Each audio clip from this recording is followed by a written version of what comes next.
Olha aí, ó, produtor. Vamos! Legal, né? Vai aparecer na edição isso aí. Eu vou pedir pra deixar. Vai, né? Cara, não tem nenhuma base esse programa aqui. A verdade é essa.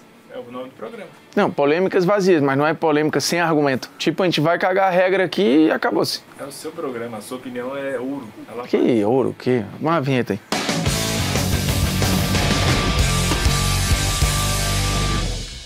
Fala, moçada, beleza? Ó, polêmicas vazias na área, convidando você aí a se inscrever no canal da TNT Esportes, tocar na notificação, deixar o seu like, seu dislike, comentar o conteúdo aí, compartilhar o conteúdo nos seus grupinhos de WhatsApp. Antes de qualquer coisa, no último episódio, eu cometi um ato falho, eu induzi a edição ao erro também, porque eu tava aqui falando tanto, né? Tinha falado de 2006, de mais não sei o que, acabei falando o Garrincha de 66, Maradona de 86, quando na real, obviamente, eu tava falando sobre o Garrincha de 62, até porque eu não sou imbecil, você pode até achar, mas eu não sou. Às vezes talvez eu seja, mas não nesse caso. E aí a edição, coitada, foi junto e botou lá Garrincha de 66, que obviamente não foi a Copa da Vida do Garrincha, foi a Copa de 62. Eu botei no comentário lá do vídeo, mas você que assistiu ficou puto, achando, olha que desconhecimento, como Formiga é um imbecil. Foi só um ato falho. Hoje nós vamos com um tema. Você tirou da onde isso aqui? Pediram.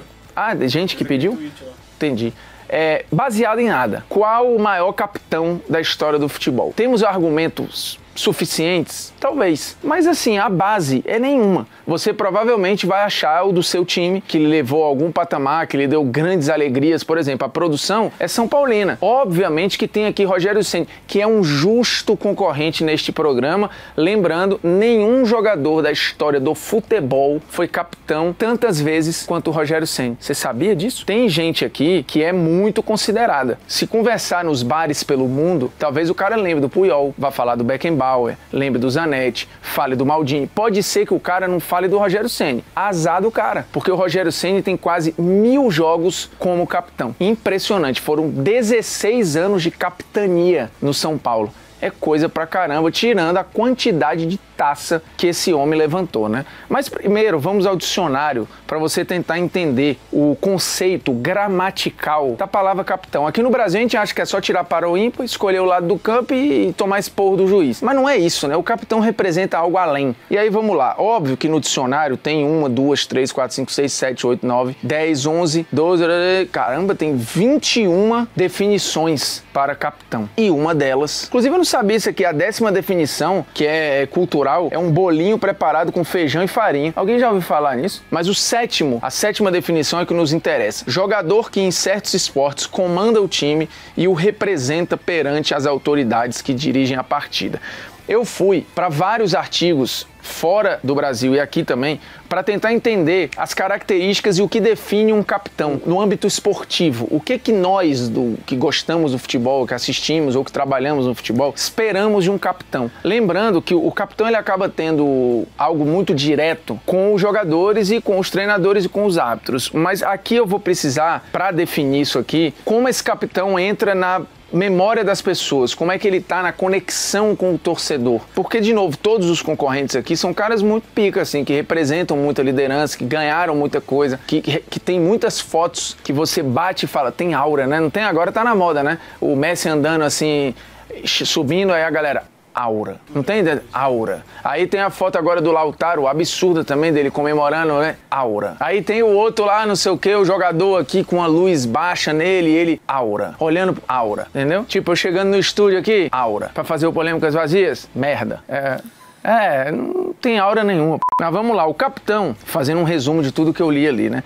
Ele é um líder, e isso tá claro. Ser líder é fundamental. Você tem que ser líder. Tem muito capitão de time que ele às vezes é capitão só porque ele é o melhor. É o líder técnico, né? Que a galera fala, é o melhor. E tem muito capitão que, cara, não dá exemplo, não gosta de treinar. Por exemplo aqui, vou me expor e me indispor. O Romário foi capitão um monte de vezes. Mas, porra, assim, desculpa, o Romário não era muito exemplo, né? Ele mesmo dizia que não gostava de treinar e, porra, não tem como.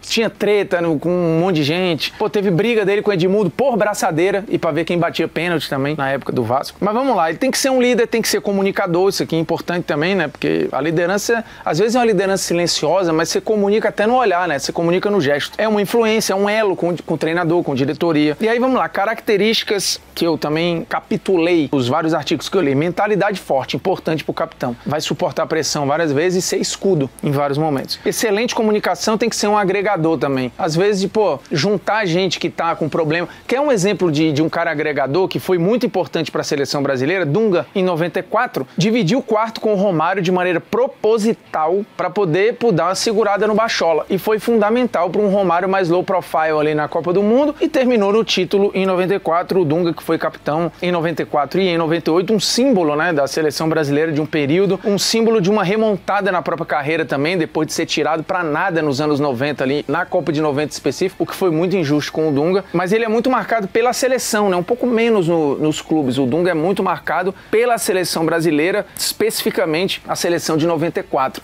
Outro cara muito lembrado, muito pela seleção, é o Cafu, e aí tem uma peculiaridade, né, o Cafu fez 3 finais de Copa, mas ele não era capitão em 94, não era capitão em 98, e ele virou o capitão da seleção em 2002 porque o Emerson acabou não podendo. Ele originalmente não era o capitão e acabou sendo, e acho que é um cara, muito lembrado por essa liderança, assim como o Carlos Alberto, que é chamado de quê? O capita. E tinha uma liderança gigante na maior seleção da história do futebol, que é o time de 70. O Carlos Alberto foi eleito antes um pouco da Copa de 70, não foi todo o ciclo, e o Carlos Alberto também é muito ligado àquela seleção brasileira, né? Tem capitães aqui que foram capitães representativos por muito mais tempo e até por 2 frentes diferentes, né? Clube e seleção. Então acho que nessa hora aí, essa galera vai acabar levando vantagem na disputa. Mas vamos lá, a liderança pelo exemplo é muito importante, um cara positivo. Por exemplo, não é meu caso, eu nunca seria um bom capitão, porque eu sou um cara muito crítico, né, pessimista, eu não sou um bom líder, a verdade é essa, não sou um bom líder. Eu posso até dar um exemplo ou outro, eu tento ajudar muito nos bastidores aqui, falar com as pessoas que às vezes estão mal e tal, gente que, estava desanimada, mas eu não sou um cara muito positivo, eu me considero um cara realista e isso às vezes pode ser ruim. Fazer os outros melhorarem, eu também, por exemplo, se eu fosse capitão, eu acho que eu faço alguns piorarem, às vezes de reclamando, não? Errado? Não é não? Não concorda? Amor à camisa e respeito ao clube, eu acho isso muito importante, inclusive de fora pra dentro, como o torcedor vê aquele cara, né? Como ele é lido pelo torcedor e impõe respeito, tanto internamente quanto externamente, até para os adversários. Acho que um grande capitão, ele tem o respeito, inclusive, dos rivais, né? E dificilmente você vai vê-los entrando em tretinha ali e tal, e quase todos aqui estão absolutamente fora disso. Alguns capitães que eu acho que são muito importantes de serem citados por várias dessas características, alguns tendo mais, outros tendo menos. O Zico é importante ser lembrado, e era um capitão craque, né? Mas que muitas vezes tinha de lidar ali com as responsabilidades de resolver jogo e tal. Acho isso, inclusive, um dilema para capitães que são lideranças técnicas. Esse cara tem de lidar com os seus companheiros, com a cobrança da galera e melhorar todo mundo e ainda ser o cara do time. Então, alguns desses, às vezes,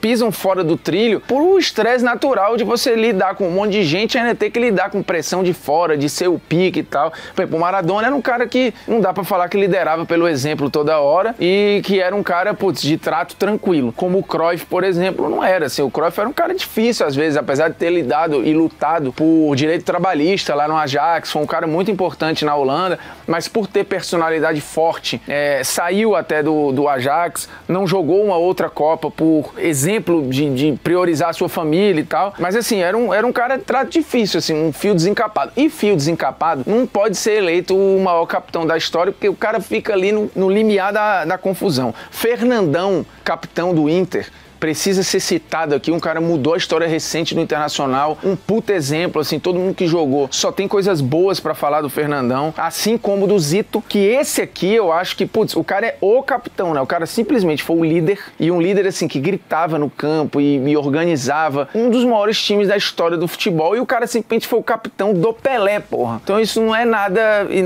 ele era o cara que liderava o Pelé e o Santos do Pelé. E acho muito legal que o Santos tem a sua braçadeira de capitão, ao invés de um C, tem um Z de Zito, tem uma estátua lá. Isso eu acho fantástico, velho, fantástico. O cara tem a braçadeira Z, é o Zapitão. Isso é maravilhoso. Talvez você não conhecesse essa história, estou lhe apresentando agora, mas é maravilhoso, e o Zito está, acho que no panteão dos grandes capitães da história. Mas vamos aos caras que eu acho que, de fato, a briga é com eles, velho. O Zanetti, assim, será citado aqui, acho que é um cara muito importante, não foi vencedor com a Argentina, né, infelizmente, foi vencedor com a Inter, muito vencedor, é um cara que é um exemplo de entrega ao clube e tudo. Acho que em algumas coisas aqui ele talvez não encaixe tanto, mas ele vai perder lugar para essa galera aqui. Acho que a briga é Puyol, Beckenbauer, Maldini e sim o Rogério Ceni. O Rogério Ceni talvez na briga com alguns aqui ele possa levar uma desvantagem por conta, por exemplo, da seleção, né? O Puyol também não foi a referência de capitania na Espanha, porque inclusive era o Casillas no período dele. Mas o Puyol tem uma parada de ele representar não só um clube, ele representa quase que uma causa, né? O Puyol é capitão de um jeito de ser, praticamente. Então quando você pensa em capitão, em raça, em entrega, amor ao clube, respeito, o Puyol tem atitudes que são, assim, fantásticas, né? Quem não lembra ele trazendo o Ronaldinho para bater foto com o Barcelona, quando o Ronaldinho já estava no Milan, num amistoso, num jogo no Camp Nou, isso foi fantástico, assim, o respeito à história do clube e ao Ronaldinho. Ele entrou durante o jogo em 2011 na final da Champions, o Xavi era o capitão, o Xavi dá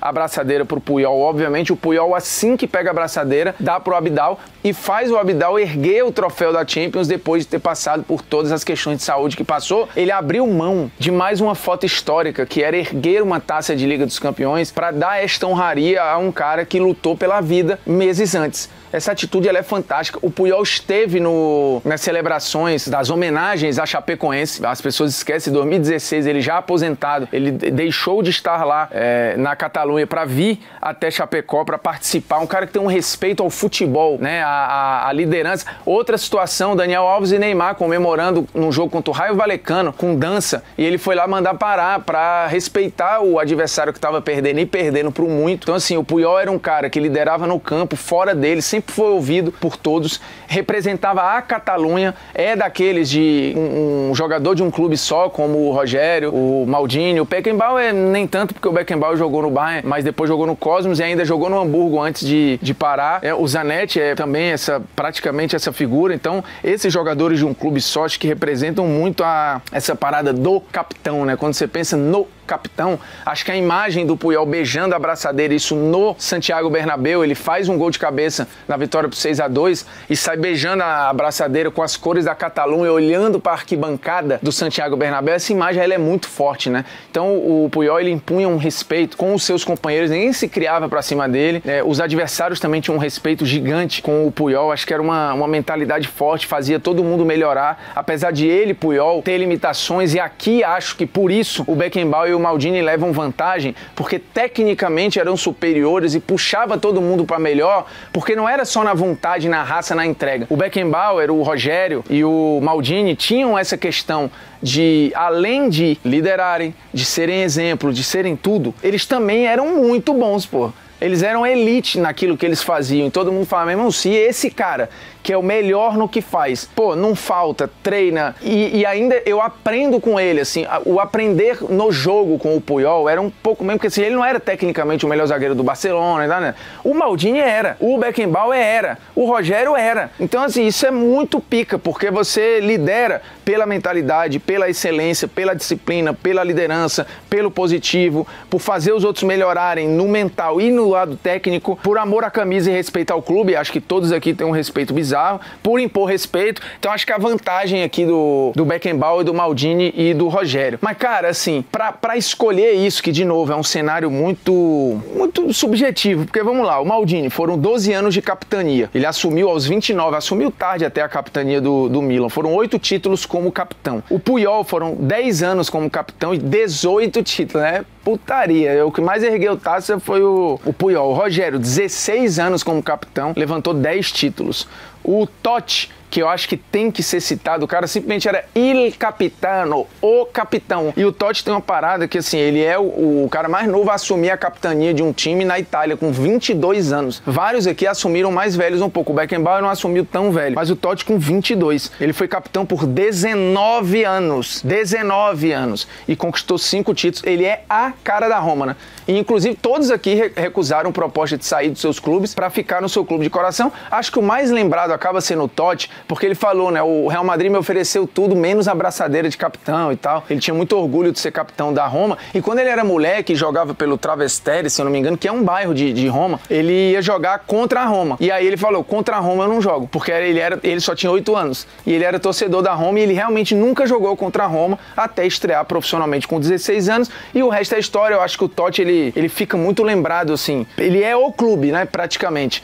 Só que ele teve pouca chance de liderar a Roma em coisas grandes, e aí beleza, é uma limitação do clube e tal. A minha escolha aqui vai para um cara que conseguiu ser esse líder em todos os aspectos, que jogou com o braço e o ombro, e ele deu este exemplo mais de uma vez, inclusive, venceu uma das maiores seleções da história do futebol no exemplo e na disciplina, liderou e transformou não só o futebol do seu clube, mas do seu país. Existe uma Alemanha antes e depois do Beckenbauer, e não só no aproveitamento, mas na forma de acreditar até o fim, de retidão, de ética, de moral, de respeito à comunidade, e é o único jogador da história do Bayern de Munique a ter uma camisa aposentada. Está lá na Allianz Arena, a camisa 5 do Bayern de Munique, que é do Beckenbauer, é a única camisa que o Bayern aposentou na sua história. E o Beckenbauer consegue ser o Kaiser, né, o imperador, não só do Bayern, mas também da Alemanha. Ele foi campeão do mundo em 74 e campeão da Euro 76 com uma liderança absurda.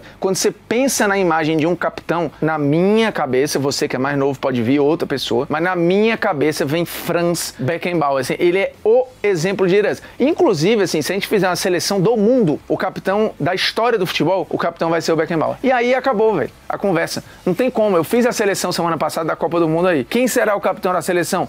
Beckenbauer. Não tem como. E é curioso saber que o Pelé nunca foi capitão, né, velho? Isso é muito louco e acho que muito... É muito honroso da parte dele também ter entendido, cara, não era o meu e tal, eu era outra coisa e não fez muita questão. Mas a minha escolha é Franz Beckenbauer, o maior capitão da história do futebol. Eu sei que a minha geração, muitos vão olhar pro Maldini, e eu vi uma galera mais nova falando muito do Puyol. Eu botei essa enquete lá no meu Twitter e eu acho que tava ganhando. Tava entre Puyol e Maldini. Vou até dar uma olhada aqui. Quem é o maior capitão da história do futebol? Tem 500 respostas praticamente, a maioria dando Puyol ou Maldini. E botei no Instagram também, vou lá ver como é que tá no Instagram. No Instagram tem 1000, caraca, cravado, 1000 respostas. 1000.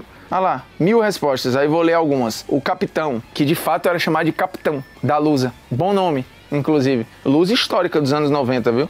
Zito, Maldini, Rogério Ceni, Puyol e Maldini, Puyol, Maldini, Aura. Maldini, Gerrard, muito bem lembrado, Gerrard, também jogador de um time só. Valeu, galera, eu não tinha base nenhuma, mas eu tentei. Eu tentei não ser moleque como você, eu tentei. Essa música só vai fazer sentido de novo para rimar em 2026. Mas quem não erra em 2023, agora só vai servir em 2026, porque agora 2025 não rima, né? Por isso que a música acabou. Você nunca mais ouviu. Os edits com no meu chapa, Chico Moedas. Beijo para Chico Moedas. Tá namorando agora, eu acho que ainda tá, né? O aleatório, qual é? Relógio digital de ponteiro. Pô, na boa, se é pra ter um relógio de pulso, tem que ser um relógio de ponteiro, não é não? Se for pra ser digital, olha pro celular aqui, ó. Aqui, 4 e 5, estamos gravando neste momento 4 e 5. Né, o meu relógio eu sempre dei usar por causa da mão ainda aqui. Mas, pô, o relógio estilo, o relógio originalmente, ele é o reloginho de ponteiro. Quer dizer, originalmente era relógio solar, né? Mas ninguém vai ficar andando com uma sombra aqui, vai ficar batendo. Eu tenho uma qualidade, você não sabe, minha, é olhar pro céu e saber, eu erro por 3 minutos. Eu olho aqui, a Renata, eu pergunto pra ela, a gente esteve na praia esses dias, a gente caminhando na praia, ela, pô, mais ou menos que horas são, hein? 11h34. Era 11h37. E é direto assim, viu? Conhecimento, né, de praia, o cara conhece. Eu sou da natureza, né? Pra reconhecer, porra, vento, mudou aqui e tal, nesse eu sou bom. Mas dito isso, o relógio de ponteiro, né, velho? Pra poder fazer sentido tu ter aquilo ali. E eles são normalmente mais bonitos, né? O tanto que os relógios mais caros do mundo, pode olhar aí.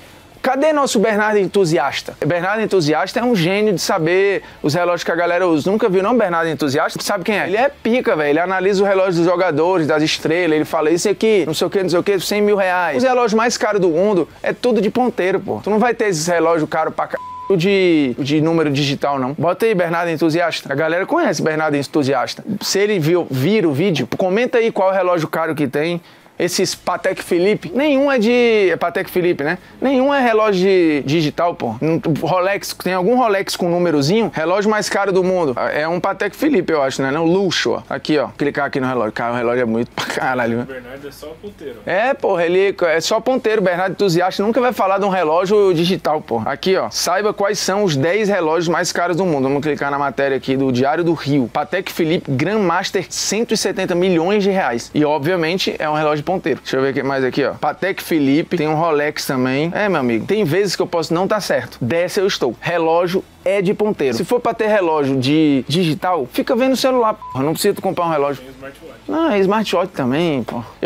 Qual que eu fico, pô, eu não jogo mais bola, né? Mas quando eu jogava, tem a galera que quer marcar o seu quanto correu. E tá jogando de relógio, aí eu fico revoltado. Fala, irmão, tira esse relógio aí, cara. Ninguém joga de relógio, não. Além de poder machucar, pode puxar, vai quebrar, eu vou ter que pagar a relógio. Não que é feio pra cara jogar de relógio. Duas coisas, nunca faça, por favor. Jogar de relógio e bermuda de bolso. Primeiro, jogar de bermuda. Bermuda de bolso, aí o cara chegava pra mim na pelada com bermuda de surf. Que pariu, não tinha nada que me irritava mais. Aquelas bermudas da Pena, florida. O cara pode até ser bom, cara, mas não dá. Chegava camisa do Barcelona, bermuda de surf. Pô, velho. E sem meia. Aquelas meias soquetinhas. E aí, chuteira colorida. Aí, meu irmão, depois esganar. É, tipo essa tomei aí. Valeu.